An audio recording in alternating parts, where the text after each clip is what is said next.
জামাত ইসলামী এদেশের মুসলমানদের ধর্মকে পুঁজি করে রাজনীতি করছে মন্তব্য করেছেন বিএনপি স্থায়ী কমিটির সদস্য সালাউদ্দিন আহমদ। শুক্রবার সন্ধ্যায় কক্সবাজার ৩ আসনে বিএনপির প্রার্থী লুৎফুর রহমান কাজলের সমর্থনে আয়োজিত এক বিশাল জনসভায় প্রধান অতিথির বক্তব্যে এসব কথা বলেন তিনি। জামায়াত সাধারণ মানুষের মাঝে বিভ্রান্তি ছড়িয়ে ভোটের নেশায় মেতে উঠেছে বলেও তিনি অভিযোগ করেন। অ্যাডভোকেট শামীম আরার স্বপ্না সহ অন্যান্যরা এই সময় উপস্থিত ছিলেন।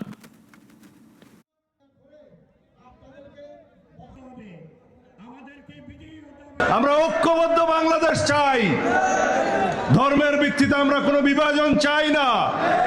এই দেশে আমাদের একটাই পরিচয়, আমরা বাংলাদেশী নাগরিক হিসাবে আমাদের পাসপোর্টে লেখা আছে। সুতরাং যারা সস্তা দামে জান্নাতে বিক্রি করার চেষ্টা করছে, আমার মা বোনদেরকে বিভ্রান্ত করার চেষ্টা করছে, তারা কোনোদিন এই দেশে সফল হবে না।